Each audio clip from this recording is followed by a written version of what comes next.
మీ ద్వారా రాష్ట్ర ప్రజలకి ఒక సందేశం ఇవ్వడానికి ఈ కార్యక్రమం పెట్టుకున్నాను. రాజధానిగా అమరావతిపై చట్టం చేసి 12 సంవత్సరాలు అయింది. ఈ ప్రస్థానం గురించి మనం అందరం కూడా ఒకసారి చర్చించుకోవాల్సిన అవసరం, బాధ్యత ఉంది.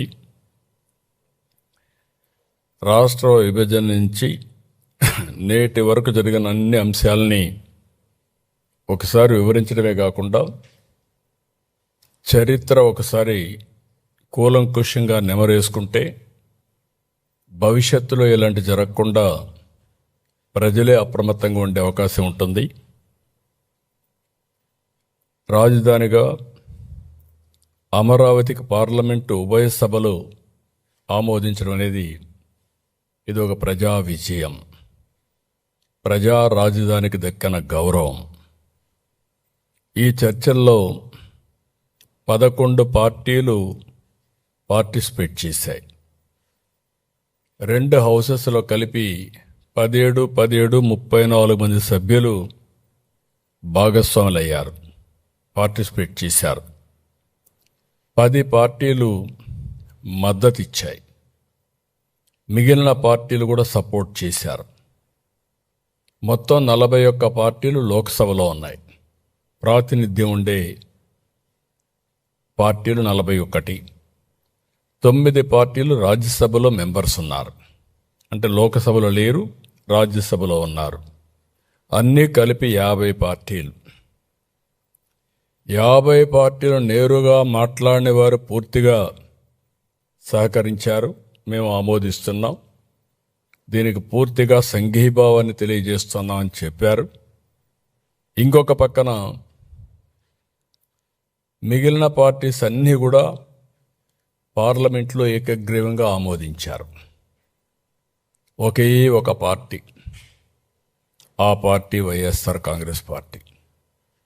ఆ పార్టీ ఈ రాష్ట్రంలో ఓట్లేసుకుని ఇక్కడి నుంచి ఎంపీలుగా అయ్యి ఈ రాష్ట్రానికి ద్రోహం చేసే ధైర్యం చేశారు. దేశమంతా ఒక దారి అయితే వీళ్ళది ఇంకొక దారి అయ్యే పరిస్థితి వచ్చింది. 2024 జూన్ 2 నుంచి ఆంధ్రప్రదేశ్ నూతన రాజధానిగా అమరావతి శాశ్వతంగా ఉంటుంది. రాష్ట్రపతి ఆమోదం త్వరలో వస్తే చట్టంగా మారుతుంది, అక్కడి నుంచి అమలులోకి వస్తుంది. మొట్టమొదటిసారిగా ప్రధానమంత్రి నరేంద్ర మోడీ గారిని మనస్ఫూర్తిగా అభినందిస్తున్నా, ధన్యవాదాలు తెలియజేస్తున్నా. అన్ని విధాలా సహకరించారు. సహకరించడమే కాదు, ముందుండి దీనికి చట్టబద్ధతను ఇవ్వాలి అని నిర్ణయించుకొని ఈరోజు చట్టబద్ధత ఇచ్చే పరిస్థితికి వచ్చారు. ఆ తర్వాత అమిత్ షా గారిని అభినందిస్తున్నాం. ఎందుకంటే డిపార్ట్మెంట్ ఆయనే దీన్ని ఇనిషియేట్ చేసి ఇమ్మీడియట్గా ప్రాసెస్ చేసి పంపించారు. పార్లమెంట్లో ఉండే అన్ని రాజకీయ పార్టీల ఎంపీల్ని, పార్టీల్ని అభినందిస్తున్నాం. లోకసభ స్పీకర్ని అభినందిస్తున్నాం. రాజ్యసభ చైర్మన్ అభినందిస్తున్నాం. కృతజ్ఞతలు తెలియజేస్తున్నాం. 5 కోట్ల ప్రజల తరపున వాళ్ళందరికీ కూడా ధన్యవాదాలు, కృతజ్ఞతలు. ఇంకొక పక్క ఒక్క పార్టీకి మాత్రం కృతజ్ఞత చెప్పడం లేదు, అదే వైఎస్ఆర్ కాంగ్రెస్ పార్టీ. ఎందుకంటే దేశంలో ఇన్ని పార్టీలు, ఐడియాలజికల్ డిఫరెన్సెస్ ఉండొచ్చు, వ్యక్తిగత భేదాభిప్రాయాలు ఉండొచ్చు, లేకపోతే ఓసారి వాళ్ళకు పెద్దగా టచెస్ కూడా ఉండకపోవచ్చు. ఆంధ్రప్రదేశ్ రాష్ట్రంతో పని కూడా ఉండకపోవచ్చు, ఓట్లే కాదు పని కూడా ఉండకపోవచ్చు. ఆ ప్రాంతీయ పార్టీ ఆ రాష్ట్రంలో ఉండొచ్చు. కానీ ఏ పార్టీ కూడా, ప్రాంతీయ పార్టీ అయినా వాళ్ళ రాష్ట్ర ప్రయోజనాలు కాపాడుకుంటూ ఉన్నప్పటికీ దేశ ప్రయోజనాలు కాపాడడం కోసం అమరావతి రాజధానిగా రావాలి, దేశ ప్రయోజనాలు కాపాడాలని ఆలోచించారు. వైఎస్ఆర్ కాంగ్రెస్ పార్టీ మాత్రం దేశ ప్రయోజనాలు అవసరం లేదు, రాష్ట్రం నాశనం అయిపోయినా పర్వాలేదు, మేము అనుకున్నదే జరగాలని పట్టుదలతో ముందుకు పోయారు. వైఎస్ఆర్ కాంగ్రెస్ అమరావతిని నాశనం చేయాలనుకున్నారు. మనం శాసనం చేశాం. దేశం ఈరోజు అమరావతి కోసం నిలబడింది. కుట్రలు దాటి అమరావతి గెలిచింది. నిజమైన 5 కోట్ల ప్రజల కల కేంద్ర రాజముద్రతో తిరుగులేని స్పష్టత, ప్రజల ఆశలు ఆశయాలు నెరవేరిన వేళ ఇది మనందరికీ గుర్తింపు, గౌరవం. భవిష్యత్తులో ఎవ్వరు ఏమీ చేయలేని పరిస్థితి. ఎవరు ఎన్ని మాట్లాడినా, ఇన్ని పార్టీలు గౌరవించి చట్టం చేశాయంటే వాళ్ళకుండే కమిట్మెంట్ మనం గుర్తుపెట్టుకోవాల్సిన అవసరం ఉంది. అయితే మనం ఒక్కసారి దీని మీద పాత చరిత్ర కూడా ఆలోచించుకోవాల్సిన బాధ్యత ఉంది. ఆ రోజు మీరు చూస్తే 2014 జూన్ 2వ తారీఖున రాష్ట్ర విభజన. ఆ విభజన జరిగినప్పుడు చాలా సెంటిమెంట్స్ కూడా అందరికీ దెబ్బతిన్నాయి. బాధపడ్డారు, మనోవేదన పడ్డారు. 2 ప్రాంతాల్లో కూడా ఎక్కడికక్కడ భావోద్వేగాలున్నాయి. నేను ఆ రోజు సమైక్య ఆంధ్రప్రదేశ్లో ఎవరికీ దక్కని గౌరవం. 9 సంవత్సరాలు నేను ముఖ్యమంత్రి, 10 సంవత్సరాలు ప్రతిపక్ష నాయకుడు. తెలుగు జాతి కోసం ఒక సంపద సృష్టించే కేంద్రం తయారు చేయాలని హైటెక్ సిటీతో ప్రారంభమై సైబరాబాద్, హైదరాబాద్ నిర్మాణానికి దోహదం చేశాం. అలాంటప్పుడు ప్రతి ఒక్కరిలో ఒక ఆవేదన, ఒక ఆవేశం. మాకు రాజధాని లేదు, ఆదాయం లేదు, విభజన జరిగితే కనీసం పింఛన్లు వస్తాయా అని చాలా బాధపడే పరిస్థితి వచ్చింది. ఆ రోజు కూడా నేను ఒకటే ఆలోచించాను, 2 ప్రాంతాలకు సమన్యాయం జరగాలి. మీరు విభజిస్తే ఆంధ్రప్రదేశ్కి న్యాయం చేయండి, సమైక్యంగా పెడితే తెలంగాణను మెప్పించండి. ఇద్దరికి న్యాయం చేసి సమస్య పరిష్కారం చేయాలని ఆ రోజు చెప్పాం. సరే, పరిష్కారం కాకుండా విభజన జరిగింది. ఆర్థిక కష్టాలు, రాజధాని లేదు, ఎక్కడ కూర్చోవాలన్నా తెలియదు, రాజధాని నిర్మాణం చేసుకోవాలి. యాక్ట్లో పోలవరం పెట్టారు. పోలవరం ఒక సంకల్పం, అప్పటికి అక్కడ ఏమీ లేదు. ఆ రోజు మీరు చూస్తే 7 మండలాలు, ముంపుకు గురయ్యే మండలాలు తెలంగాణలో పెట్టారు. నాకుండే అనుభవంతో ఆ రోజు నేను ఒకటే ఆలోచించాను, ఈ 7 మండలాలు ఆ పక్కనుంటే జూన్ 2వ తారీఖున 2 రాష్ట్రాలుగా విభజన జరిగితే ఇంకా ఇది అసాధ్యం.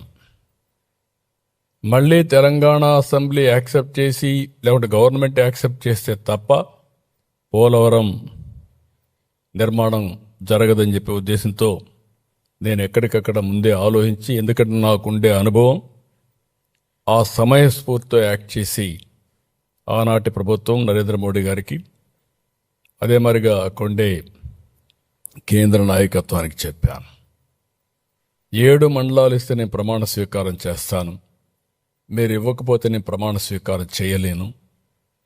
హైదరాబాద్ నేను ఎప్పుడు కూడా తెలంగాణకు వ్యతిరేకం కాదు, అది కూడా నా బ్రెయిన్ చైల్డ్. ఎందుకంటే నేను ఎప్పుడు కూడా తెలంగాణకు నష్టం జరగాలని కూడా ఆలోచించను. ఎందుకంటే 2 తెలుగుదేశం పార్టీ పెట్టిందే హైదరాబాద్లో, అనౌన్స్ చేసిందే ఎమ్మెల్యే క్వార్టర్స్లో, సంపద సృష్టించిందే. ఈరోజు ఇవన్నీ వచ్చాయంటే, నిన్న కూడా పార్లమెంట్లో మాట్లాడుతుంటే చాలామంది ఎంపీలు హైదరాబాద్ని గుర్తు చేసుకునే పరిస్థితికి వచ్చారు. అదే నాకు గౌరవం. ఆ గౌరవాన్ని పోగొట్టుకునే పరిస్థితి ఎప్పుడు నేను తేను. అలాంటి సమయంలో ఆ 7 మండలాలు కూడా లిటిగేషన్ పెట్టే పరిస్థితి ఉంటే 7 మండలాలు మొట్టమొదటిసారిగా చరిత్రలో మీరు గుర్తుపెట్టుకోవాలి. పార్లమెంటు సమావేశాల కంటే ముందు కొత్త గవర్నమెంట్ ఒక బిల్లు పెట్టి ఆర్డినెన్స్ ఇష్యూ చేసి ప్రెసిడెంట్ కన్సెంట్ ఇప్పించి తర్వాతనే పార్లమెంటు సమావేశాలు పెట్టారు. రెగ్యులర్ బిజినెస్ స్టార్ట్ చేశారు. అది కూడా జూన్ 2వ తారీఖు కంటే ముందు. అప్పుడే ఇది సాధ్యమైంది. అక్కడి నుంచి విజయవాడకు వచ్చాం. విజయవాడకు వచ్చినప్పుడు ఎక్కడ కూర్చోవాలో తెలియదు, ఆఫీసు లేదు. ఒక SC office, irrigation SC office, అదే క్యాంప్ ఆఫీస్. అక్కడే నా బస. ఆ తర్వాత మీరు చూస్తే నేను ఈ ఇల్లు తీసుకొని రెంట్కి వచ్చిన తర్వాత దాన్ని హైకోర్టుకి ఇచ్చాం. ఆ తర్వాత అది రాజ్భవన్ అయింది. అంటే సీఎం సెక్రటరియేట్ అదే, ఆ తర్వాత హైకోర్టు అదే, తర్వాత రాజ్భవన్ అదే. అంటే అన్ని పర్పస్లు ఒక మనకి ఏమీ లేదు అనడానికి ఇక్కడ ఒక ఉదాహరణ మాత్రం. అయితే ఆ రోజు శివరామకృష్ణయ్య గారు ఒక కమిటీ వేశారు. ఆ కమిటీ మొత్తం రాష్ట్రం అంతా తిరిగింది. విజయవాడ గుంటూరు మధ్యలో 46% ప్రజలు ఇది అనుకూలమైన ప్రదేశమని వీళ్ళంతా కూడా సమాచారం ఆయనకి ఇచ్చారు, ఓటేశారు. అది చూసిన తర్వాత విత్ కన్సెన్సస్ ఆ రోజు గ్రీన్ ఫీల్డ్ రాజధాని విజయవాడ గుంటూరు మధ్యలో ఉంటుందని డిక్లేర్ చేశాం. వైఎస్ఆర్ కాంగ్రెస్ పార్టీ చాలా విన్యాసాలు వేశారు, అందరినీ రెచ్చగొట్టారు. కడాన నేను ఆ రోజు కూడా అభివృద్ధి వికేంద్రీకరణ తెలుగుదేశం పార్టీ సిద్ధాంతం, అదే సమయంలో అధికార వికేంద్రీకరణ చేస్తూనే మనకంటూ ఒక రాజధాని ఉండాలి. తెలంగాణకు హైదరాబాద్ ఉంది, కర్ణాటకకు బెంగళూరు ఉంది, చెన్నైకి తమిళనాడుకి చెన్నై ఉంది. అలాంటి రాజధాని నగరం ఉంటే తప్ప భవిష్యత్తు లేదనే ఉద్దేశంతో మనం సంకల్పం చేశాం. ఆ సంకల్పమే 2 ప్రాంతాలకి, నార్త్ అండ్ సౌత్ సమాన దూరం, 12 పార్లమెంట్లు ఒక పక్క, 12 పార్లమెంట్లు ఇంకొక పక్క, డిస్టెన్స్ కూడా మోరార్లెస్ సేమ్.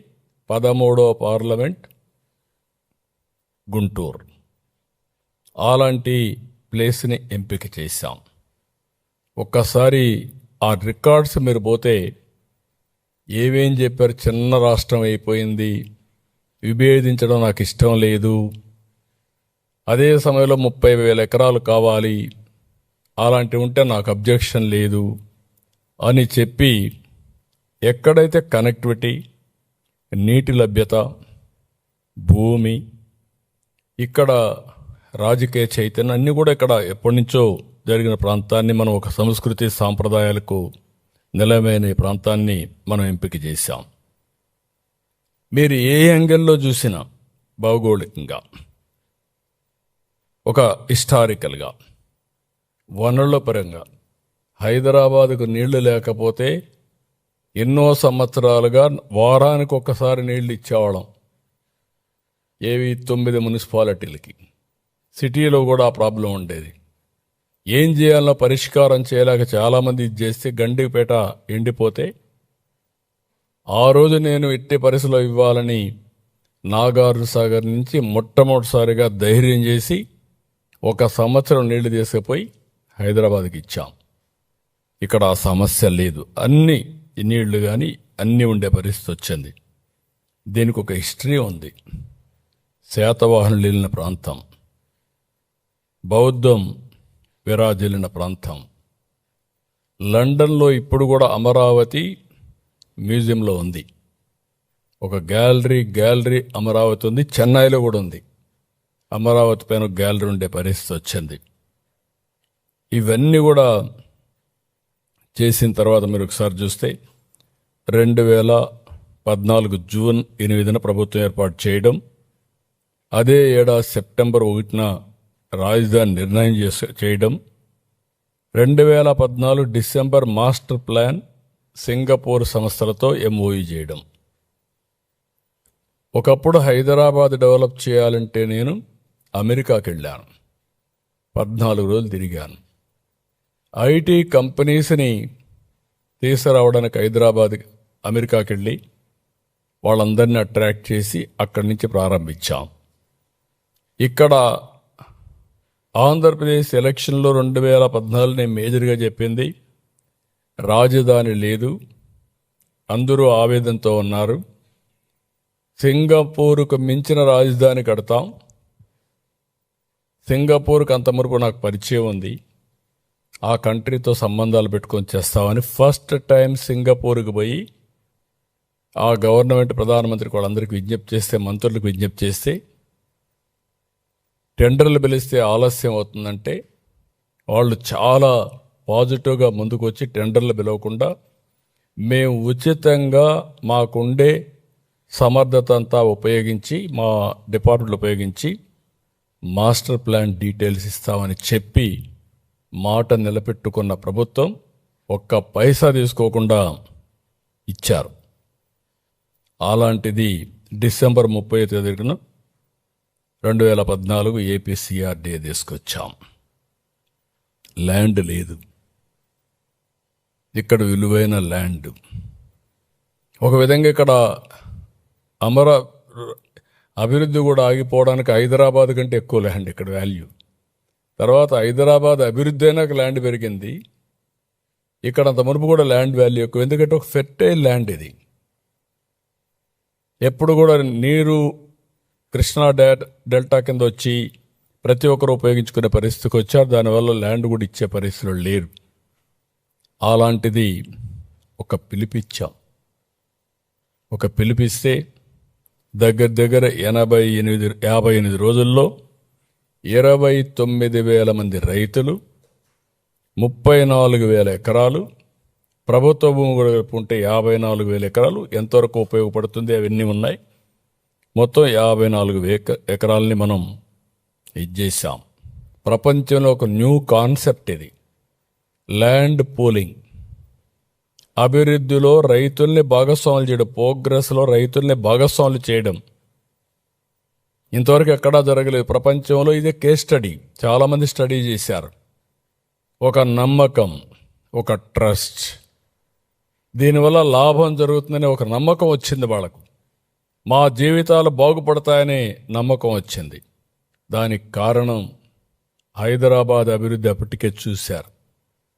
అది చూసిన తర్వాత ఒక నమ్మకం వస్తే వాళ్ళతో నెగోషియేట్ చేసి, పుండె నారాయణ గారు ఆ రోజు నెగోషియేట్ చేసి జరుబు భూములు ఉండే వాళ్ళకందరికీ 1000 గజాలు రెసిడెన్షియల్, 450 కమర్షియల్. ఇంకొక పక్కన ఏదైతే నాన్ జరీబు రైతులకి 1000 చదరపు గజాలు రెసిడెన్షియల్, 250 గజాలు కమర్షియల్. ఆ రోజు 50,000 రూపాయలతో యాన్యుటీ ప్రారంభించాం. ఈరోజు 95,000 రూపాయలు ఇస్తున్నాం జరీబుకు. ఇంకొక ల్యాండ్కి నాన్ జరీబుకి 30,000 చేశాం, ఇప్పుడు 57,000 అయింది. ఎవ్రీ ఇయర్ 5,000 పెంచుకుంటూ వెళ్ళాం. అప్పుడు 10,000కి ఇస్తా అన్నాం, ఇప్పుడు డిలే కూడా అయింది కాబట్టి 15 సంవత్సరాలు ఇచ్చే పరిస్థితికి వచ్చాం. భూమి లేని పేదలందరికీ, రైతు కూలీలకు 5,000 రూపాయలు నెలకు ఇప్పుడిచ్చే పెన్షన్లు కాకుండా అదనంగా పింఛన్లు ఇస్తున్నాం. గవర్నమెంట్ ఇచ్చే పింఛన్లన్నీ ఎలిజిబిలిటీ ప్రకారం ఇస్తున్నాం, వీళ్ళకి అదనంగా ఇచ్చే పరిస్థితికి వచ్చాం. ఇవన్నీ కూడా గవర్నమెంట్ ఆఫ్ ఇండియా కూడా దీన్ని చాలా వరకు మెచ్చుకొని, ఇది right model for the nation. ఎప్పుడైనా సరే ఒక రైతు భూమి ఇచ్చినప్పుడు ఆ భూమిని గట్టి మనం ఉపయోగించి ఒక ఇరిగేషన్ ప్రాజెక్ట్ కట్టినా, ఒక ఇండస్ట్రీ పెట్టినా, ఇంకొక పని చేసినా వాళ్ళు ఎంత హ్యాపీగా ఉంటారో, బెనిఫిషరీస్ ఎంత హ్యాపీగా ఉంటారో, పోగొట్టుకున్న వ్యక్తులు కూడా అంతే హ్యాపీగా ఉండాలనే ఉద్దేశంతోనే ఈ కార్యక్రమాన్ని చేశాం. ఒక హైదరాబాద్లో మీరు ఒక్కసారి చూస్తే శంషాబాద్ 5,000 ఎకరాలు చేశాం. 5,000 ఎకరాలు ఇచ్చిన రైతులు కోటీశ్వరులయ్యారు. ఆ రోజు నేను ఒక మాట చెప్పాను, ఇక్కడ ల్యాండ్ ఇవ్వండి, పక్కన మీరు కొనుక్కోండి, ఇక్కడ ఎయిర్పోర్ట్ వస్తుంది, ఆ ల్యాండ్తో మీకు భూమి వాల్యూ పెరుగుతున్నాం. చాలామంది విన్నారు. ఈరోజు బాగా పైకి వచ్చే పరిస్థితికి వచ్చారు. ఇక్కడ కూడా మీరు చూసినప్పుడు మొత్తం దీనికి 3 లెవెల్స్లో ఆ రోజు తయారు చేశాం. సిటీ రీజియన్ 56 మండలాలు, 8,603 స్క్వేర్ కిలోమీటర్లు. అదే మరిగా సిటీ క్యాపిటల్ సిటీ, దీనికి 117 చదరపు స్క్వేర్ కిలోమీటర్స్. ఇవన్నీ ఇంకొక పక్కన సీడ్ క్యాపిటల్, దీనికి సింగపూర్కి ఇవ్వాలి అనుకున్నది కూడా నేను చెప్తాను. అది వీళ్ళు వచ్చిన తర్వాత క్యాన్సిల్ చేసే పరిస్థితికి వచ్చారు. 11 నెలల్లో సచివాలయం కట్టాం, అసెంబ్లీ కట్టాం. ఒక 2-3 నెలలు అయిన తర్వాత హైకోర్టు కూడా ఆ రోజు టెంపరవరీ ట్రాన్సిట్. ఆ రోజు నేను ట్రాన్సిట్ అంటే దాన్ని కూడా కావాలని వక్రీకరించి టెంపరవరీని మాట్లాడి ఏదో షెడ్లు వేశారు, లేకుంటే పూరిళ్ళు వేశారనే విధంగా మాట్లాడారు. కాదు, మనకు ఒక కోరిక ఉంది.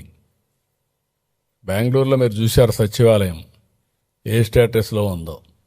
విశ్వేశ్వరయ్య కట్టాడు ఆ రోజుట్లోనే. హైదరాబాద్లో నిజాం కట్టాడు.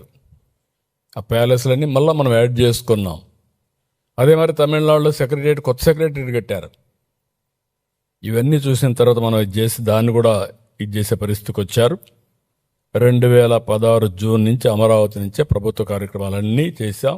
వీళ్ళు కూడా 5 ఏళ్ళు ఇక్కడి నుంచే పరిపాలించారు, ఎక్కడికి పోలేక, విధి లేని పరిస్థితిలో, ఇంకా ఒక మాటలో చెప్పాలంటే గతి లేని పరిస్థితులు, చాలా దుర్మార్గం చేసే పరిస్థితికి వచ్చారు. అయితే నేను ఎప్పుడు కూడా క్రైసిస్ ఒక అవకాశం, ఒక సంక్షోభం ఉందని నేను ఎప్పుడు కుంగిపోవడం, లేకపోతే నిరుత్సాహపడిపోవడం, ఏమీ చేయలేమని ఆలోచన ఉంటే ఎప్పుడు పైకి రాం. అందుకే నేను ఆ రోజు మీకు చెప్పాను, ఈరోజు Singapore city most liveable city. Hyderabad సిటీని కొంతవరకు నేను చేసిన తర్వాత ఈరోజు most liveable city in India Hyderabad. Highest per capital income Telangana రాష్ట్రం. ఎట్లొచ్చింది అని మీరందరూ ఆలోచిస్తే, ఆ రోజు వేసిన ఫౌండేషన్ వల్ల నాలెడ్జ్ ఎకానమీకి ఈరోజు అక్కడ ఉపాధి అవకాశాలు వచ్చే, వేరే ప్రాంతాల నుంచి వచ్చి సెటిల్ అయ్యే పరిస్థితికి వచ్చారు. ఇంకొక పక్కన మీరు చూస్తే దేశంలో ఉండే జీసీసీలు, గ్లోబల్ కాంపిటేటివ్ సెంటర్స్, ఇండియాలో ఉండేట్లో 22% హైదరాబాద్లో ఉన్నాయి, నెంబర్ 1. 11% గ్లోబల్ జీసీసీస్ అన్నీ కూడా హైదరాబాద్ లొకేట్ అయినాయి, ప్రపంచంలో చేసుకుంటే. అలాంటివన్నీ కూడా ఉంటాయి కాబట్టి భవిష్యత్ అంతా కూడా సిటీస్ పైన ఆధారపడుతుంది. మనం వద్దనుకున్నా కూడా అలాంటి సిటీస్ నిర్మాణం చేయాలనే ఉద్దేశంతో సింగపూర్తో సుర్బానా, జురాంగ్ ఉచితంగా మాస్టర్ ప్లాన్స్ తీసుకొచ్చారు. ప్రధానమంత్రి గారు 2015 అక్టోబర్ 22న శంకుస్థాపన చేశారు. ఈరోజు మనం ఇక్కడ కూర్చున్నామంటే, మనం గెలిచామంటే ఒక పవర్ ఉంది. నేను ఆ రోజు ఎందుకు వచ్చిందో నాకు ఆలోచన తెలియదు, కానీ రాష్ట్రంలో అందరినీ భాగస్వాములు చేయాలి అనే ఉద్దేశంతో ప్రతి ఒక్క ఊర్లో ఉండే పవిత్రమైన మట్టిని, ఆ ఊర్లో ఉండే పవిత్రమైన జలాల్ని, ఆ ఊర్లో ఉండే దేవాలయాల దగ్గర పూజ చేసి ఊరేగించి, అది సాంప్రదాయం, అది సెంటిమెంట్ కూడా, నమ్మకం. అదే మరిగా దేశంలో ఉండే దేవాలయాలన్నీ,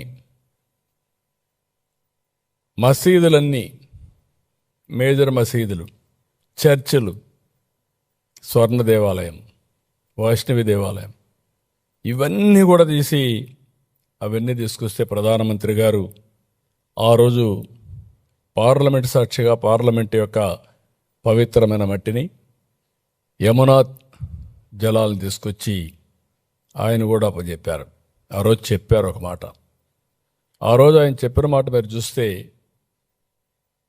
నేను ఈరోజు పార్లమెంట్ సాక్షిగా మట్టిని తెచ్చాను, యమున పవిత్రమైన జలాలు తీసుకొచ్చాను అంటే పార్లమెంట్ పూర్తిగా అమరావతికి అండగా ఉంటుంది, దేశం కూడా మీకు అండగా ఉంటుంది, నేను కూడా అండగా ఉంటానని చాలా స్పష్టంగా ఆ మాట చెప్తే, నిన్న జరిగిన ఓటింగ్లో దేశం మొత్తం సంఘీభావాన్ని తెలియజేశారంటే అది ఆ రోజు పవిత్రత అని చెప్పి కూడా నేను మీకు తెలియజేసుకుంటున్నా. ఇది సెంటిమెంట్ అంటారా, నమ్మకం అంటారా, ట్రస్ట్ అంటారా, ఏదైనా కానీ ఇది వాస్తవం. అందుకే ఈరోజు మనం కాపాడుకోగలిగాం. అయితే ఒక పక్క ప్రణాళికలు చేసుకొని ముందుకు పోయాం, ఇంకొక పక్క కుట్రలు చేస్తూ ముందుకెళ్ళారు. అడుగడుగున కుట్ర, అడుగడుగున కుతంత్రం, అడుగడుగున నేరాలు ఘోరాలు. ఆ రోజు కూడా ఇదే పని. రైతుల్ని రెచ్చగొట్టారు. రైతుల్ని రెచ్చగొడితే 99% రైతుల ముందుకొచ్చి ల్యాండ్స్ ఇచ్చారు. నో డిస్ప్యూట్స్, యునానిమస్గా ఇచ్చారు. ఎన్ని చెప్పినా కూడా వినలేదు. అక్కడి నుంచి అరటి తోటలు తగలబెట్టారు. ఎంత దుర్మార్గం అంటే భయానకమైన వాతావరణాన్ని క్రియేట్ చేయడం. నా జీవితంలో ఎప్పుడు కూడా ఇలాంటి తప్పుడు పనులు ఎక్కడ నేను చూడలేదు. ఇంకొక పక్కన వరల్డ్ బ్యాంక్ లెటర్స్ రాశారు. అంటే చాలా ఈజీ అయిపోయింది వీళ్ళు చేసే తప్పుడు పనులన్నీ కూడా కప్పిపుచ్చుకోవడానికి. ఎదుటి వాళ్ళపైన గుడ్డ గాల్చి ముఖాన్ని వేసేయడం, తుడుచుకోమనడం, అవినీతి ఆరోపణలు చేసేయడం. అవినీతి ఆరోపణలు చేసి నిరూపించాల్సిన అవసరం లేదు. ఇలాంటి తప్పుడు పనులు చేసి వాళ్ళకు కూడా లెటర్స్ పెట్టి కడాన వీళ్ళు వచ్చిన తర్వాత డబ్బులు ఇస్తా అన్నా ఇవ్వనీయకుండా చేసి ఇక్కడికి వస్తా అన్నా రానియకుండా చేసే పరిస్థితికి వచ్చారు.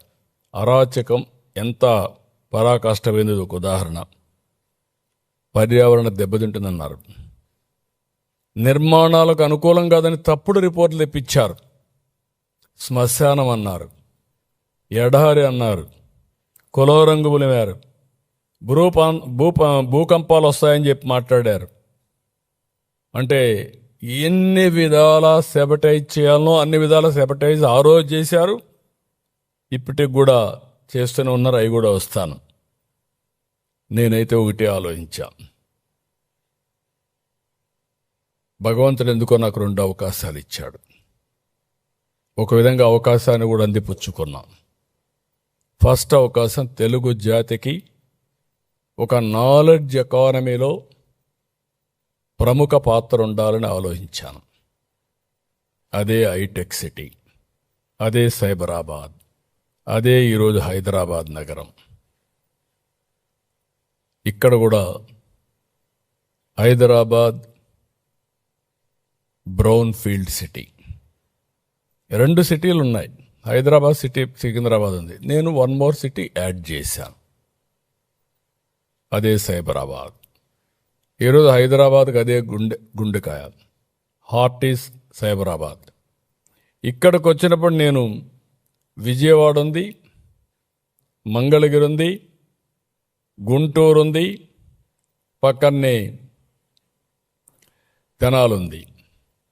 ఇవన్నీ కూడా మనం వేసినటువంటి ప్లానింగ్ మీరు చూస్తే నూజివీడు, ఇంకొక పక్క పామర్రు, ఈ పక్క చిలుకూరుపేట, పక్కన జగ్గయ్యపేట, సత్తెనపల్లి, ఈ ఏరియా అంతా వస్తాయి.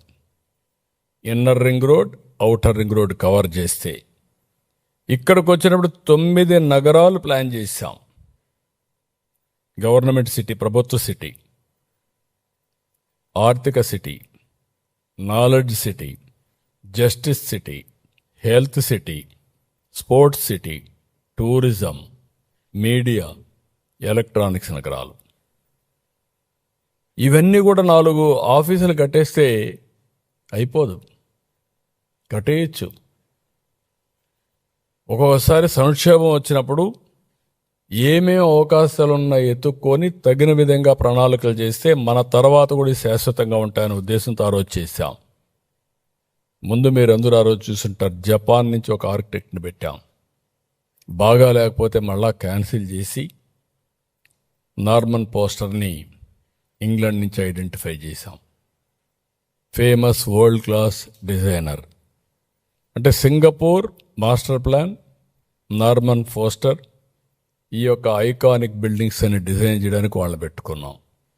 ఎందుకంటే ఒకసారి ఇప్పుడు ఢిల్లీలో ప్రధానమంత్రి గారు సెంట్రల్ విస్తా తయారు చేశారు, పార్లమెంట్ కూడా తయారు చేశారు.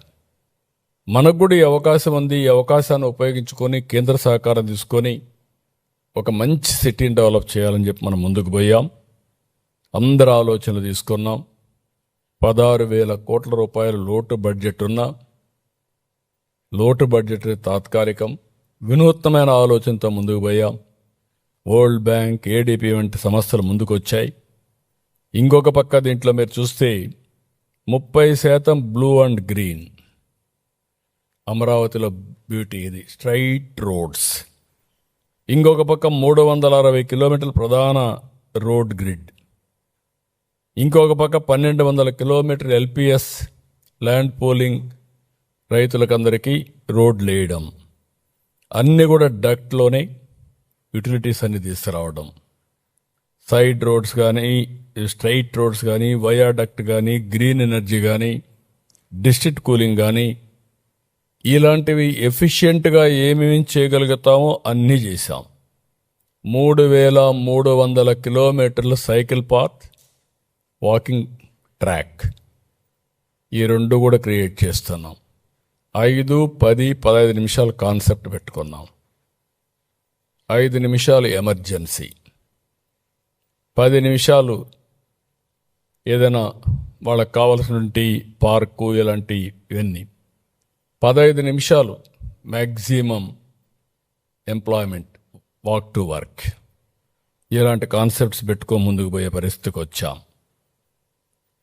ఇక్కడ 1690 ఎకరాలు స్టార్టప్ ఏరియా సింగపూర్తో ఒప్పందం చేసుకున్నాం.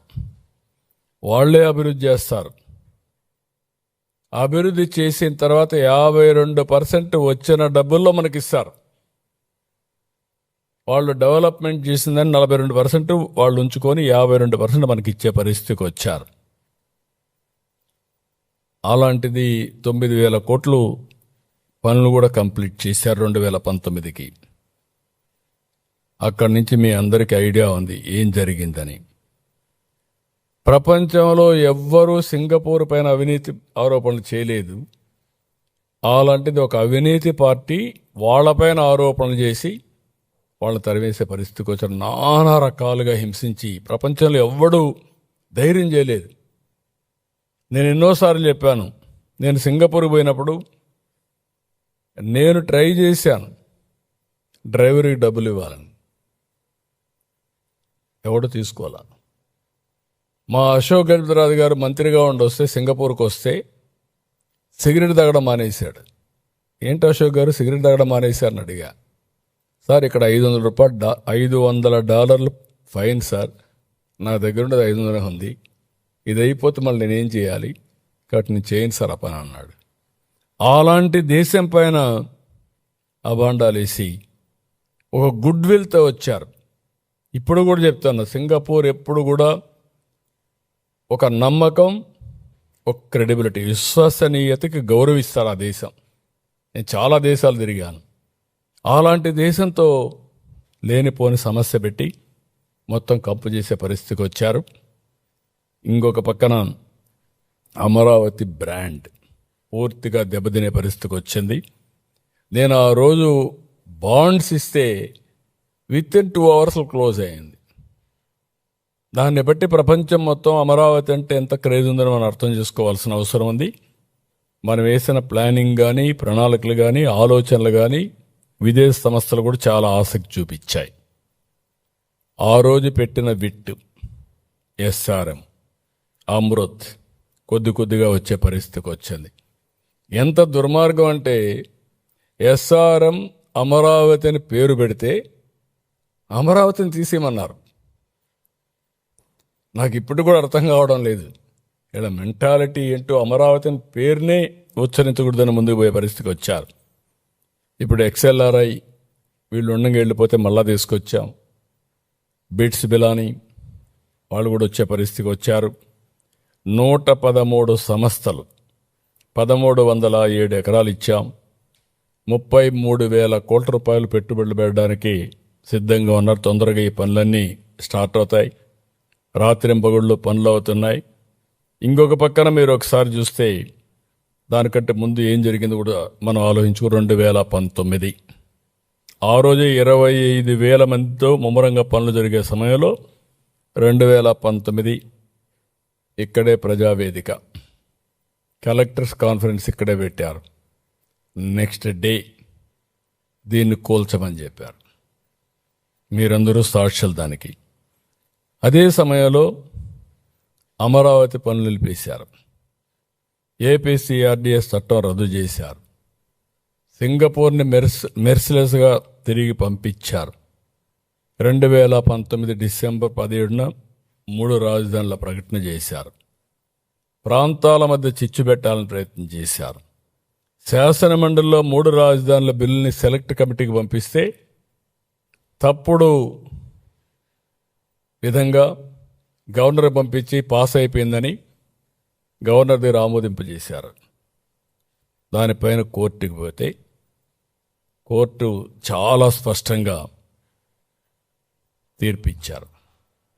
అదే హైకోర్టు తీర్పు సుప్రీంకోర్టు పోతే కూడా కాదు, మీరు అమలు చేయాల్సిందే, మీరు హామీ ఇచ్చారు, ఈ టైం బౌండ్ ప్రోగ్రాం ప్రకారం మీరు అమలు చేసి తీరమని వీళ్ళకు వాతలు పెట్టే పరిస్థితి వస్తే అక్కడి నుంచి తోక జాడించారు. అయితే అప్పటికి ఇప్పటికీ అదే ఆరోపణలు, అదే విషయం. ఇంకొక పక్కన ఒక కక్ష కట్టారు. రైతుల పోరాటాలు చేశారు. 1 రోజు 2 రోజులు కాదు. నా లెక్క ప్రకారం ప్రపంచంలో ల్యాండ్ పూలింగ్లో భూమి ఇచ్చి 1631 రోజులు పోరాటం చేసిన ఏకైక ఉద్యమం అమరావతి ఉద్యమం. మామూలుగా వాళ్ళని చేయలేదు. వాళ్ళ కౌంటర్గా పెయిడ్ ఆర్టిస్టులను పెట్టి కౌంటర్ క్యాంపులు పెట్టారు. ఎక్కడెక్కడో తీసుకొచ్చి పెట్టించారు. ఏది నిలవలేకపోయింది. హింస, కేసులు, వేధింపులు, ఎస్సీలపైనే ఎస్సీ అట్రాసిటీ యాక్ట్ పెట్టి జైలుకు పంపించడం, నా మీద రాళ్లతో కర్రలతో దాడి చేసి, చెప్పులతో దాడి చేసి, కడాన ఆనాటి డీజీపీ సమర్థించుకున్నాడు ప్రజాస్వామ్యాలు ఇవన్నీ సాధ్యమని. పవన్ కళ్యాణ్ పోతే ముళ్ళ కంపేసి ఆయన నిలవరించే పరిస్థితికి వచ్చారు.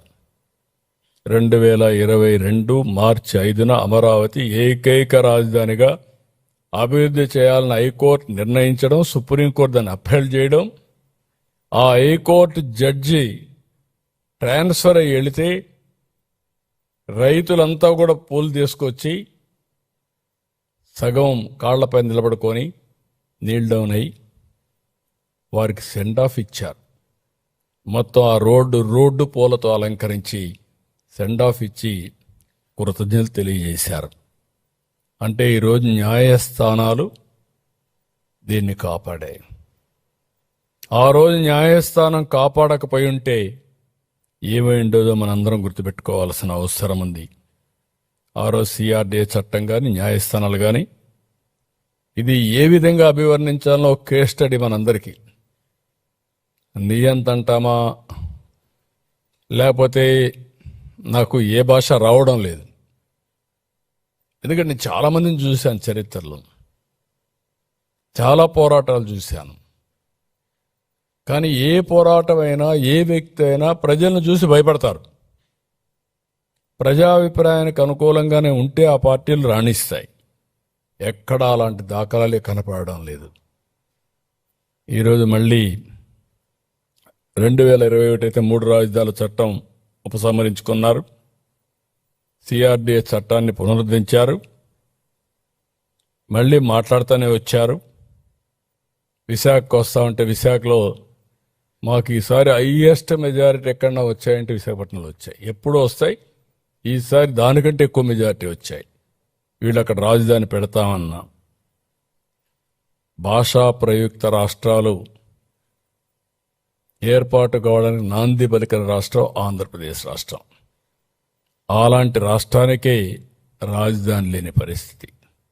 ఒకసారి తలుచుకుంటే చాలా బాధేస్తుంది, ఆవేశం వస్తుంది, మనుషులను కూడా కుంగిపోయే పరిస్థితికి వస్తుంది. 2024 ప్రజలు కూడా ఉక్కు సంకల్పంతో ముందుకు వచ్చారు, అఖండ విజయాన్ని ఇచ్చారు. ప్రజాప్రభుత్వం వచ్చింది, కేంద్రం రాష్ట్రం డబుల్ ఇంజిన్ సర్కార్ వచ్చింది. 3 రాజధానులని డ్రామాలాడిన వ్యక్తులు 3 చోట్ల ఇర్రెస్పెక్టివ్ ఎక్కడ చెప్పినా కూడా ప్రజలు నమ్మకుండా వాళ్ళకి బుద్ధి చెప్పే పరిస్థితి వచ్చారు. మళ్ళీ అమరావతికి పటిష్టమైన పునాదులు వేసే కార్యాచరణ మొదలైంది. 2025 మే 2న ప్రధాని చేతుల మీదుగా అమరావతి పనులు రీస్టార్ట్ చేశాం.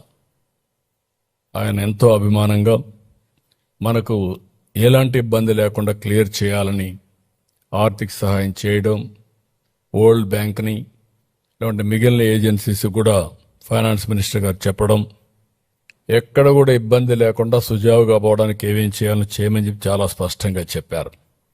విభజన చట్టంలోని సెక్షన్ 5(2) రాజధానిపై స్పష్టత ఇవ్వాలని చెప్పి ఆలోచించాం. ఎందుకంటే ఇప్పుడు చట్ట ప్రకారం 10 సంవత్సరాలు హైదరాబాద్ రాజధాని 2 రాష్ట్రాలకు, లేకపోతే ఎక్కడా ఇలాంటి ఇబ్బందులు లేవు. ఎవరు ఇలాంటి వ్యక్తులు కూడా రాలా. మా ఊరు తీసిపోతామని ఎవరు ఆలోచించలేదు. లేకుంటే ఇలాంటి నాకు తెలిసినంత వరకు ఇండిపెండెంట్ ఇండియాలో 3 రాజధానుల డ్రామా ఆడింది ఎప్పుడు లేదనుకుంటాను నాకు తెలిసి. నేను 45 ఏళ్ళ నుంచి రాజకీయాల్లో ఉన్నా. Honor Signatus, the biggest gated community in the heart of the city. Spacious 3, 3.5 and 4 BHK apartments at Kukatpalli, High-Tech City. For more details, search for Honor Signatus. చిన్నప్పుడు నాకు తెలియదు కానీ 1978 నుంచి నేను రాజకీయాల్లోనే, చరిత్రలో కూడా ఎక్కడ లేవు అలాంటి డ్రామాలు ఆడే పరిస్థితికి వచ్చారు. మార్చి 28న అసెంబ్లీలో తీర్మానం పెడితే బాగుంటుందంటే తీర్మానం కూడా పెట్టి పంపించాం. నిన్న రాజ్యసభలో కూడా బిల్లు పాస్ అయింది. ఇంక ఈరోజు రేపు గెజెట్ నోటిఫికేషన్ వస్తుంది. అమరావతి ఆంధ్రప్రదేశ్ గుండె చప్పుడు. ఒక మాటలో చెప్పాలంటే అమరావతి ఆంధ్రప్రదేశ్ గుండె, దేశానికి గౌరవం, ప్రైడ్. 2005 మన్మోహన్ సింగ్ అమెరికాకి వెళ్ళాడు. అమెరికాకి వెళ్ళి సగర్వంగా చెప్పాడు ఒక మాట, మీ దేశంలోనే పెద్ద పెద్ద నగరాలు, పెద్ద పెద్ద సిటీలు అనుకుంటున్నారు, మాకు కూడా అలాంటి సిటీస్ ఉన్నాయి, అదే హైదరాబాద్ అని 2000 హైదరాబాద్లో సగర్వంగా అమెరికాలో చెప్పాడు. న్యూయార్క్ సిటీలో, వాషింగ్టన్లో చెప్పే పరిస్థితికి వచ్చాడు. అలాంటి సిటీ మనకు కూడా అవసరం, అందరూ మాట్లాడుతున్నారు. ఈరోజు ఇంటలెక్చువల్స్ మాట్లాడుతున్నారు, ప్రజలు మాట్లాడుతున్నారు, అందరూ మాట్లాడే పరిస్థితికి వచ్చారు. అందుకే దీన్ని మనం గుర్తుపెట్టుకోవాల్సింది విద్య. చాలామంది ఈ సిటీ వల్ల లాభాలు ఏంటంటున్నారు. ఇదే మరిగన్నారు నన్ను హైదరాబాద్లో. ఏం చేశావు నువ్వు? హైటెక్ సిటీ నుంచి ఒక రోడ్ వేసావు ఎయిర్పోర్ట్కి, ఇంకేముంది ఇక్కడ అన్నారు. ఈరోజు ఆ రోడ్డే ప్రారంభం. ఈరోజు హైదరాబాద్ ఆ స్థాయికి వచ్చిందంటే నేను భయపడకుండా ముందుకెళ్ళాను కాబట్టి, ధైర్యంగా ముందుకెళ్ళాను కాబట్టి ఈరోజు హైదరాబాద్ అనేది కానీ తెలంగాణకి ఒక ఆయుపట్టుగా తయారయ్యే పరిస్థితి వచ్చింది. ఇక్కడ కూడా ఇంత జరిగిన తర్వాత నేను భయపడితే దీనికి మీనింగ్ ఉండదు. విద్య, ఉద్యోగం, విజ్ఞానం, ఇది ఒక నర్వ్ సెంటర్. మనందరం గుర్తుపెట్టుకోవాల్సిన అవసరం ఉంది. ఈరోజు ఒక అమరావతిని, ఒకప్పుడు హైదరాబాద్ దేశమంతా నగరాలని పాత నగరాలు, Chandigarh one of the best city ఒకప్పుడు, ఇప్పుడు అది ఓన్లీ హెరిటేజ్ సిటీ, పెద్ద ఎకనామిక్ యాక్టివిటీ ఉండదు. ఇటీవల హైదరాబాద్ ఇది బెస్ట్ సిటీ, అది ప్రజెంట్. ఫ్యూచర్కి ఒక సిటీ అవసరం మనందరికీ.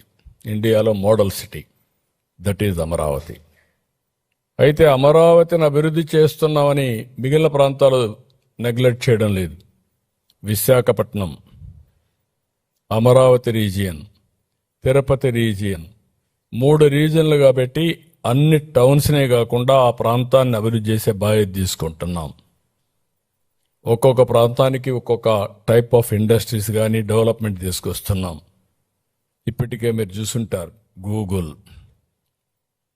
ఆర్స్లార్ Mittal steel city, green ammonia Ramayapatnam, quantum valley Amaravati, drone city, space city, అదే మరి electronic city, horticulture hub Rayalaseema, aquaculture, irrigation మీద ఫోకస్ పెట్టాం.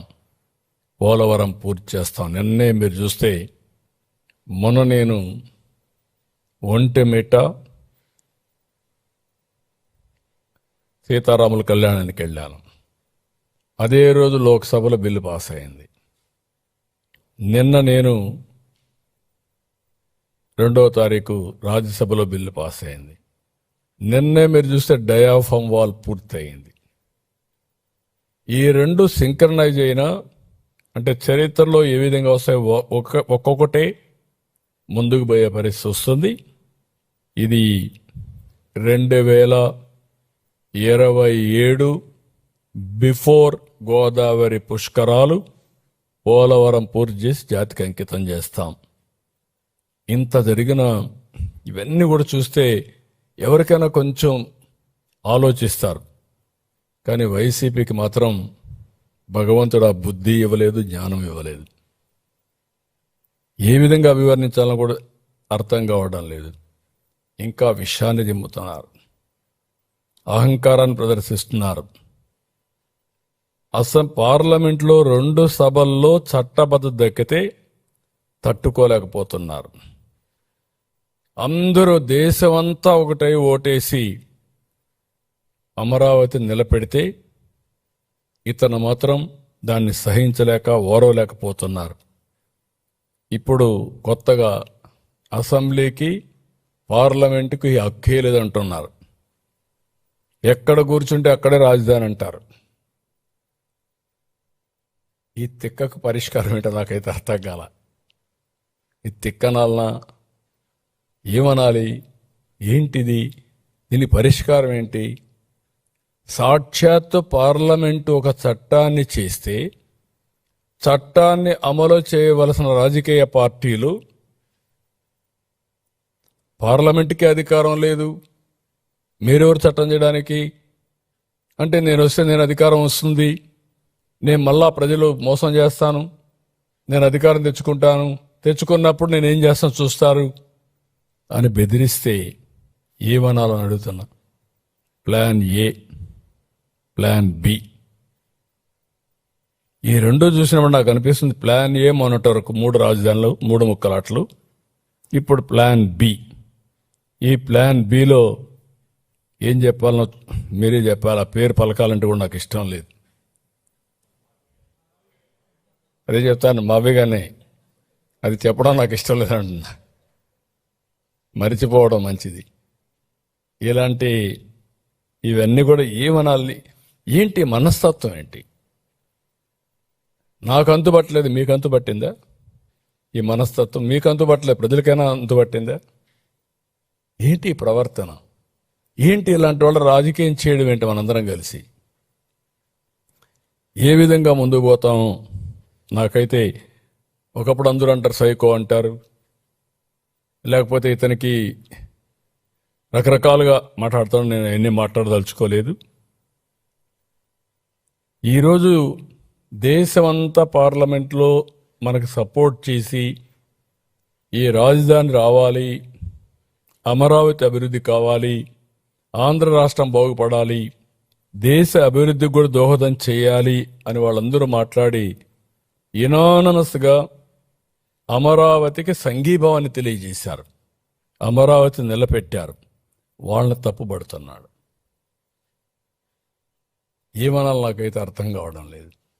అంటే వాళ్ళంతా ఏమీ తెలియని వాళ్ళు, ఈయనొక్కడే తెలివైన వాడు. ఇలాంటి మాట్లాడే పరిస్థితికి వస్తున్నాడు. కాబట్టి మనందరం కూడా గుర్తుపెట్టుకోవాల్సింది, ఇలాంటి చూస్తే ఇంత విషం, ఇంత కుట్ర, ఇంత నేరాలు ఘోరాలు చేసి మళ్ళీ ఎదురుదాడి చేయడం, ధైర్యంగా ఫేస్ చేయడం, ఇవన్నీ చూసినప్పుడు చాలా బాధేస్తుంది.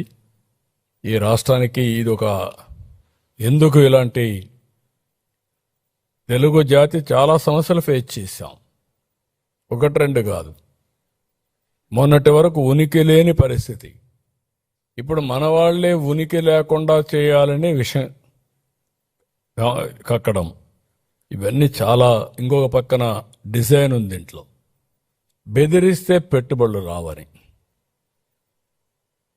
ఇది కూడా చాలా నీచం. ఎప్పుడు కూడా మీరు ఏమి చేసినా ఈ ప్రభుత్వం ఫర్మ్గా ఉంటాం, ఎక్కడ తగ్గే పరిస్థితి ఉండదు. ప్రజాస్వామ్యంగా ఎవరు చెప్పినా వింటాం, అప్రజాస్వామ్యంగా మాట్లాడితే మాత్రం స్టబర్న్గా ప్రజాహితం కోసం ముందుకు పోవడం తప్ప ఇంకోటి లేదు. నేను ఒకటే గుర్తుపెట్టుకోవాలి, మనందరం చరిత్ర ఎప్పుడు కూడా రాస్తూ ఉంటుంది, నెగటివ్గా పాజిటివ్గా. అలాంటి వ్యక్తి గుర్తుపెట్టుకోవాలి. మీరు ఏం చేయబోతున్నారో కూడా చరిత్ర మిమ్మల్ని ఎప్పటికీ క్షమించదు. ఈరోజే మనకు జరిగినటువంటి ఇబ్బందుల వల్ల ఆంధ్రప్రదేశ్ రాష్ట్రం దక్షిణ భారతదేశంలో లోయెస్ట్ పర్ క్యాపిటల్ ఇన్కమ్, అప్పుల ఉబిలో ఉన్నాం.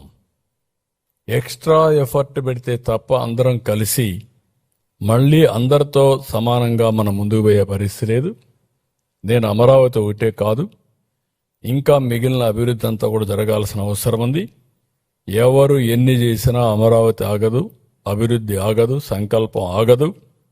ఇప్పటికే ప్రపంచ బ్యాంక్ నుంచి, హడ్కో నుంచి, నబార్డ్ నుంచి, నాఫెడ్ నుంచి ఒక 40,000 కోట్ల రూపాయలు టైఅప్ చేశారు. ఇంకో పక్క 56,000 కోట్లకు పనులు పిలిచారు. 91 మౌలిక ప్రాజెక్టులన్నీ ప్రారంభిస్తున్నారు. అధికారులు, ఎమ్మెల్యేలు, మంత్రులు నివాస భవనాలు తొందరలో పూర్తి అవుతాయి. ఐకానిక్ బిల్డింగ్లు కూడా 2028కి పూర్తి చేస్తాం. ట్రంక్ ఇన్ఫ్రాస్ట్రక్చర్ అంతా 2007కు పూర్తి చేస్తాం. ఇంకొక పక్కన 2028కి మెజారిటీ వర్క్లన్నీ కూడా ఒక స్థాయికి వస్తాయి. కొంతమంది ఇప్పుడు మాట్లాడుతున్నారు అమరావతి మొత్తం పూర్తయిపోతుందా అని. కావాలని కూడా 2 లక్షలు కావాలి, 5 లక్షలు కావాలని మాట్లాడుతున్నారు. ఒక రాజధాని అనేది మనం చేసుకుంటా పోతా ఉంటే నిరంతరం జరుగుతుంది, ఒకరోజు అయ్యేది కాదు. మేజర్ ట్రంక్ ఇన్ఫ్రాస్ట్రక్చర్ మనం చేసిన తర్వాత చేసే సమయంలోనే రాష్ట్ర ప్రభుత్వానికి ఆదాయం పెరుగుతుంది. ఒక బిల్డింగ్ కడితే ఆ బిల్డింగ్కి అవసరమైన మెటీరియల్ కానీ, లేబర్ కానీ, దానిపైన ఖర్చు పెట్టే డబ్బుల్లో గవర్నమెంట్కి ట్యాక్సేషన్ కింద 15 నుంచి 20% తిరిగి వస్తూ ఉంటుంది. వాళ్ళు అప్పు చేసినా, మనం పెట్టినా, ఏదైనా. మనం మేజర్ ఇన్ఫ్రాస్ట్రక్చర్ క్రియేట్ చేసిన తర్వాత ఈరోజు హైదరాబాద్ చూస్తే 75% Hyderabad region Telangana resources contribute చేస్తుంది. Hyderabad alone 60% service sector contribute చేస్తుంది. అందుకే 9% పైన 9.3 9.6% తెలంగాణకు ఆదాయం వస్తుంది. అంటే వచ్చిన 100 రూపాయలు జిఎస్టిపి కాంట్రిబ్యూషన్ వస్తే అందులో 9.3% 9.6% వస్తుంది. ఆంధ్రప్రదేశ్కి 6% వస్తుంది. అంటే ఆదాయం తక్కువ, దాంట్లో వచ్చే పర్సంటేజ్ తక్కువ. ఇది మనం గుర్తుపెట్టుకోవాల్సిన అవసరం ఉంది. అందుకే ఈ నిర్మాణం అనేది కొంతమంది మళ్ళీ మాట్లాడుతున్నారు, అయిపోతుందా, 28కి అయిపోతుందా. 28కి అయిపోవడం కాదు, major works will be completed 28. Amaravati నిరంతరం కొనసాగుతుంది. Inner ring road, outer ring road, రేపు రాబోయే రోజుల్లో అక్కడ ఒక స్పోర్ట్స్ సిటీ, 9 సిటీలు. ఒకవేళ అవసరమైతే హైదరాబాద్లో మీరు చూశారు, ఆ రోజు ఎయిర్పోర్ట్ కడతానంటే బేగంపేట ఉంటే బేగంపేట చాలు కదా అన్నారు. ఇప్పుడు శంషాబాద్లో కడితే అది ఆ రాష్ట్రానికి జిఎస్టిపి కాంట్రిబ్యూషన్కి మేజర్ ఫ్యాక్టర్ అయ్యింది. ఇప్పుడు బెంగళూరు ఎయిర్పోర్ట్ ఉంది. ఒకప్పుడు బెంగళూరు ఎయిర్పోర్ట్ హెచ్ఏఎల్లో ఉండేది. ఇప్పుడు బెంగళూరు ఎయిర్పోర్ట్ హిందూపూర్ సైడ్ హైదరాబాద్ రోడ్డుకి వచ్చింది. ఇప్పుడు ఫుల్ అయింది, కెపాసిటీ హ్యాండిల్ చేయలేని పరిస్థితి. ఇంకొక 5-6 ఏళ్లలో ఇంకొక ఎయిర్పోర్ట్ కావాలి. ఏ పక్క ప్లాన్ చేస్తారో అది వేరే విషయం. అదే మరి మనకు ఒక చిన్న బుడ్డ ఎయిర్పోర్ట్ ఉండేది. ఎప్పుడు వెంకయ్యనాయుడు ఎగతాలు చెప్పేవాడు. చిన్న మార్కెట్ ఏదో ఉంది విజయవాడలో, ఆ మార్కెట్ పేరు చెప్పేవాడు. ఇది ఆ మారిగా ఉందని దానిపైన ఒక టెర్మినల్ బిల్డింగ్ కట్టించాం. అది అవుతానే ఇప్పుడు టెర్మినల్ బిల్డింగ్ విత్ ఇవి కడుతున్నాం. అది ఉంటుంది. అవసరమైతే రేపు ఇంకొక ఎయిర్పోర్ట్ రావాల్సిన అవసరం ఉంటుంది. ఇన్ఫ్రాస్ట్రక్చర్ డెవలప్ చేస్తే ఆటోమేటిక్గా డెవలప్మెంట్ ఆటో పైలట్కి వెళ్తుంది. అదే నిరూపించింది ప్రపంచం మొత్తం. ఇప్పుడు మీరు చూశారు దుబాయ్. ఒకప్పుడు ఒక ఎయిర్పోర్ట్, ఒక పోర్ట్, అక్కడి నుంచి టూరిజం, అక్కడి నుంచి ఆల్రౌండ్ డెవలప్మెంట్. ఇప్పుడు ఈ జియో పొలిటికల్ సిచ్యువేషన్లో కూడా మనకు సిచ్యువేషన్స్ మారుతూ ఉంటాయి. మారినప్పుడు మనం అవి కూడా అర్థం చేసుకోవాల్సిన అవసరం ఉంది. మనం కూడా కష్టాలు వస్తాయి. ఇప్పుడు యుద్ధం వచ్చింది. యుద్ధ సమయంలో మనకి ఇబ్బందులు వచ్చాయి, గ్యాస్ సమస్యలు వచ్చాయి, ఫ్యూయల్ సమస్యలు వచ్చాయి, రేట్లు పెరిగే పరిస్థితి వస్తుంది. సప్లై చైన్ డిస్టర్బ్ అయ్యింది. సప్లై చైన్ డిస్టర్బ్ అయినప్పుడు మనం పండించే మ్యాంగో కానీ, అరటి కానీ, అక్వా ఫుడ్ కానీ విదేశాలకు పోయే పరిస్థితి లేకుండా రేట్స్ అని పడిపోయే పరిస్థితి వస్తున్నాయి. ఇలాంటి చాలా వస్తాయి. వచ్చినప్పుడు మనం ఎంత సమర్థవంతంగా హ్యాండిల్ చేయగలుగుతాం అనేది ముఖ్యం. ఏదేమైనా 2047 స్వర్ణ ఆంధ్రప్రదేశ్ $2.4 ట్రిలియన్ ఎకానమీ లక్ష్యం. ఇందులో ఈ 3 cities are very very important. Amaravati, Visakhapatnam, Tirupati, మిగిలిన అర్బనైజేషన్ కూడా చాలా ఇంపార్టెంట్. ఇవి కూడా జరుగుతాయి గ్రామీణ ప్రాంతాల్లో సమానంగా. అమరావతిలో ప్రతి ఒక్కరికి ఉపాధి అవకాశాలు కల్పించాలి. విశాఖపట్నంలో కల్పించాలి, తిరుపతిలో కల్పించాల్సిన అవసరం ఉంది. అదే మరి మళ్ళీ చెప్తున్నా, ఇది self sustainable project, monetisation project. ఎంత వీలైతే అంత డబ్బులు ఇందులో నుంచి వాళ్ళు ఇచ్చిన ల్యాండ్ తిరిగి వాళ్ళకి ల్యాండ్ పూలింగ్లో తీసుకున్న ల్యాండ్ వాళ్ళకి తిరిగి ఇస్తాం, డెవలప్ చేసి దానికి పెట్టుబడి పెడతాం. ఆ తర్వాత కొంత ల్యాండ్ మనకు మిగులుతుంది, అది యాక్షన్ వేసుకుంటాం. ఆక్షన్లో కొంత డబ్బులు వస్తాయి. ఆ రియల్ ఎస్టేట్ పిలిపించి వాళ్ళను కూడా కట్టమంటాం. కట్టినప్పుడు అభివృద్ధి అవుతుంది. దానివల్ల గవర్నమెంట్కి ఆదాయం వస్తుంది. అది కూడా ఇప్పుడే ఎందుకు చేసేకూడదు అంటారు. అంటే ఇప్పుడు చేస్తే పీనట్స్ వస్తాయి. ఎందుకంటే ఇప్పుడు డబ్బులు రావు కాబట్టి మీరు అమ్మేయండి, కట్టేసేయండి. అంటే మామూలుగా ఏ విధంగా మాట్లాడుతున్నారంటే, ఒకప్పుడు హైదరాబాద్లో అక్కడుండే గవర్నమెంట్ భూమిస్ నేను ఒక్కొక్క ఎకరా ఇది చేసుకుంటా వస్తే హైటెక్ సిటీగా ఎదురుగా ఉండే ల్యాండ్ ₹1,00,000.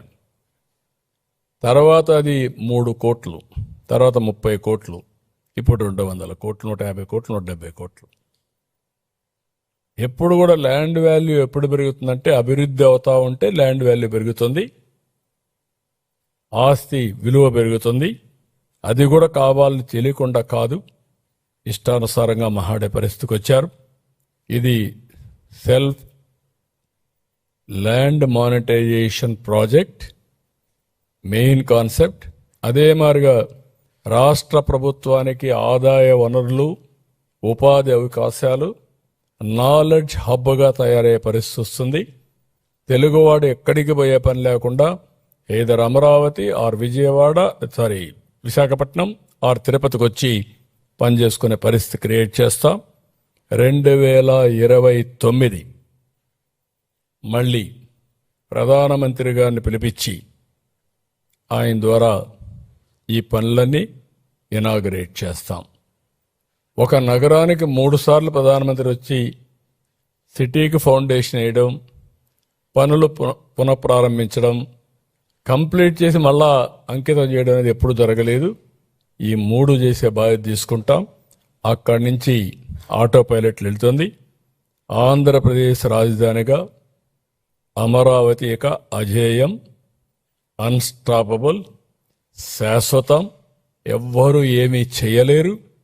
ఎవరైనా పగటి కళలు కానీ ప్రజల్ని కన్ఫ్యూజ్ చేయాలంటే మీ కళలు పగటి కళలుగా మిగిలిపోతాయి తప్ప మీ వల్ల ఏమీ కాదు. మీరు ఏ చెడు తలపెట్టలేరు, తలపెట్టినా జరగదు. మీరు శాపాలు పెడితే ఆ శాపాలు తిరిగి మిగేదగలుగుతాయి తప్ప దీనికి కాదని మరొకసారి తెలియజేస్తున్నా. ఇక్కడ నాకు ఇప్పుడు కూడా అర్థం కాని ఒకటి ఉంది. అమరావతి దేవతల రాజధాని, ఈ అమరావతి ప్రజా రాజధాని. నేను ప్రతిరోజు దేవుణ్ణి ఒకటే ప్రార్థిస్తాను. నేను 2 నిమిషాలే ప్రార్థన చేస్తాను పూజ రూమ్లోకి వెళ్ళి. ఆ 2 నిమిషాలు నా ప్రార్థన ఏంటంటే, ప్రజా రాజధాని అమరావతి, దేవతల రాజధాని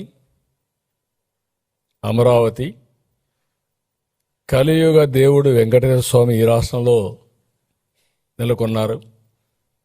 త్రేతాయుగం, ఒక్కొక్క యుగంలో ధర్మాన్ని కాపాడడానికి, ప్రజలను రక్షించడానికి దేవుడు అవతరించే పరిస్థితి వస్తుంది. అలాంటి దేవుడు ఇక్కడున్నాడు.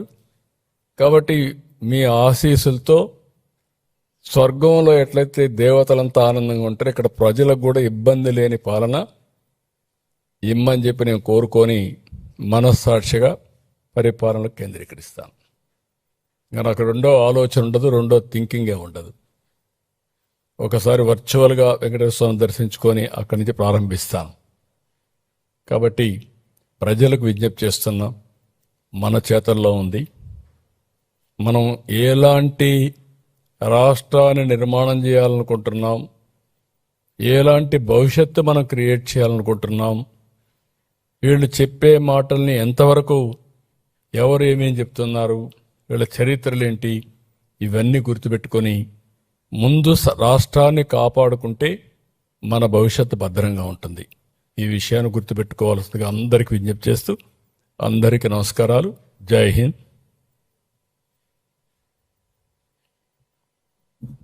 ఏమైనా డౌట్స్ ఉన్నాయి మీకు? చాలా క్లియర్గా చెప్పాం మీకు అందరికీ. ఇంకా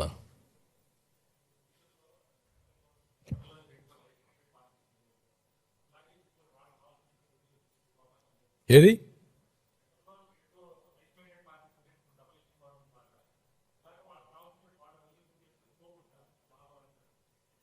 అంటే ఒకసారి జస్టిస్ అనేది ఏంటంటే కామన్ సెన్స్ కదా. ఎందుకు మొన్న హైకోర్టు చట్టం చేశారు? అప్పుడు వీళ్ళకు ఇక్కడ ఉన్నారు కదా, కేంద్రంలో కూడా ఆ రోజు కేంద్ర ప్రభుత్వం న్యూట్రల్గా ఉన్నారు, అది వేరే విషయం. ఎందుకు ప్రయత్నం చేయలేదు నేను అడుగుతాను. దానికి సమాధానం ఏంటి? ఎవరిని మభ్య పెడతారు మీరు?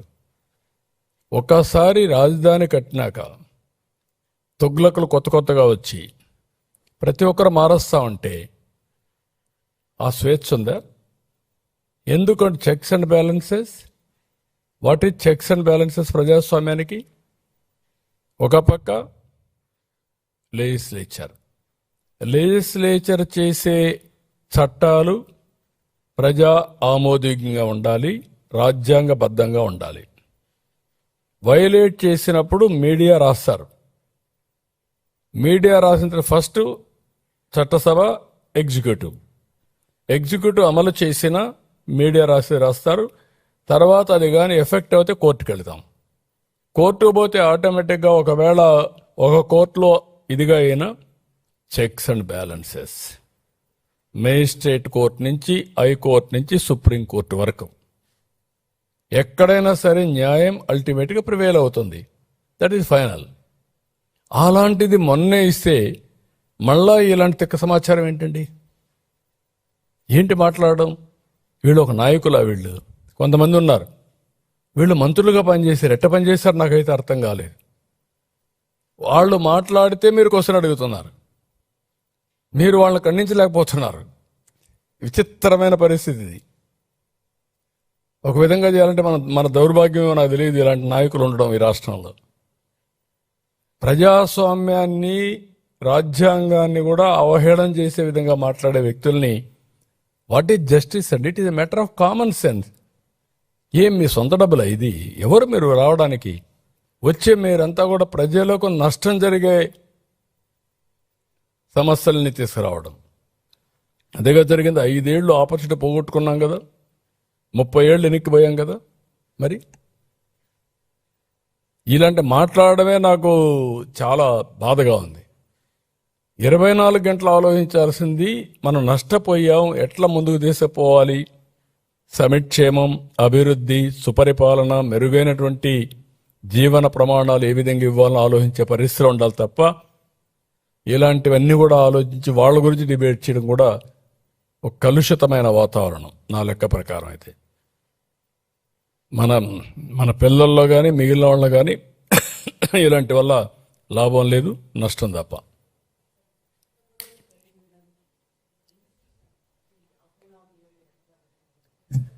అంటే రాజధాని ఎక్కడైతే ఇక్కడ ఉందో అడ్మినిస్ట్రేటివ్ ఇది ఉంది. అమరావతి వాళ్ళు ఇచ్చింది మీకు చట్ట ప్రకారం సిఆర్డిఏ నోటిఫై చేసిన ఏరియా రాజధాని, అమరావతి రాజధాని. ఇప్పుడు క్యాపిటల్ రీజియన్ సిఆర్డిఏ నోటిఫై చేసింది.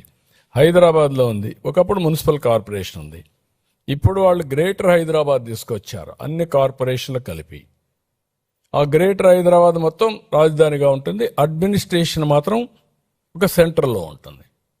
That is the meaning. అక్కడే కోర్టు ఉంటుంది, అక్కడే ఒక ఎగ్జిక్యూటివ్ ఉంటుంది, లెజిస్లేచర్ ఉంటుంది, everything will be located there. That is the. అంటే ప్రపంచం మొత్తం ఒక పద్ధతి ప్రకారం పోతే ఎవడెటపోయినా పర్వాలేదు, నా ఇష్ట ప్రకారం నేను మాట్లాడతాను అడ్డదొడ్డంగా అంటే దానికి ఆన్సరే లేదు. ఎవరు ఊహించినటువంటి పరిణామాలు.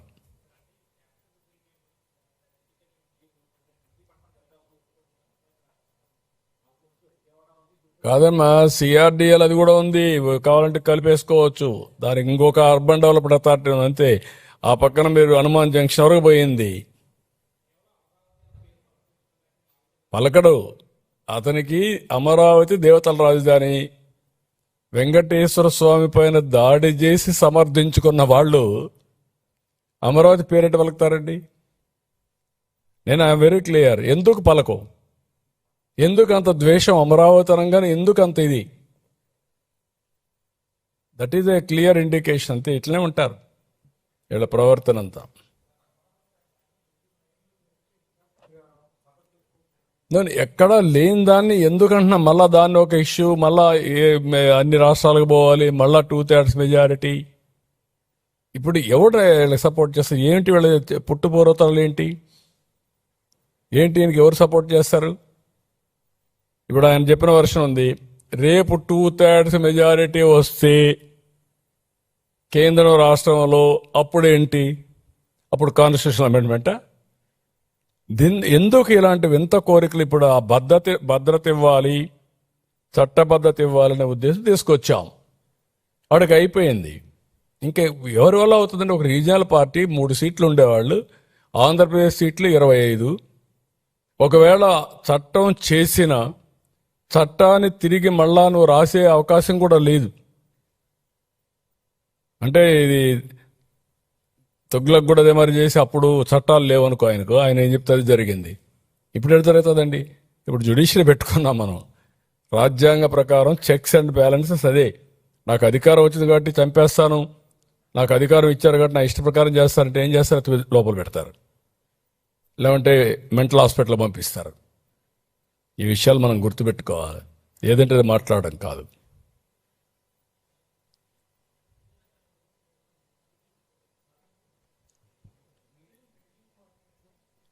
నేనేమంటానంటే, వీళ్ళు 5 ఏళ్ళు ఏం మాట్లాడలేదు.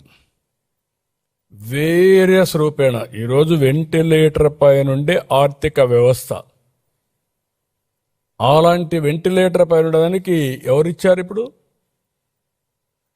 ఈ 2 ఏళ్ళు మనం మాత్రం నడవగలిగామంటే because of central government support. టోటల్గా Polavaram, Amaravati, even Visakhapatnam steel plant, zone, everything they are doing. Even రాయలసీమకి హార్టికల్చర్ ఇది అన్నీ చేసినప్పుడు అప్పుడు నేనేం అడగలేదు, ఇప్పుడు ఇవ్వండి మీరు అంటే కావాలని మాట్లాడడం తప్ప ఇంకోటి కాదు. వీ నో ఏ విధంగా కేంద్రం పూర్తిగా సహకరిస్తున్నారు. ఇది డబుల్ ఇంజిన్ సర్కార్, కేంద్రం రాష్ట్రం కలిసి పనిచేస్తున్నాం. ఇక్కడ ఏం పొరపచ్చాలు లేవు. ఈ రాష్ట్రం అంటే ఫైనల్గా మీరు గుర్తుపెట్టుకోవాల్సిన, మనం కష్టపడకుండా కేంద్రమే ఇవ్వాలన్నా కేంద్ర ప్రభుత్వంలో ఆధీనంలో ఉండే బీజేపీ ఉండే రాష్ట్రాలు కూడా ఉన్నాయి. కొన్ని పద్ధతులు ఉంటాయి, దాంట్లో maximum we are getting our funds.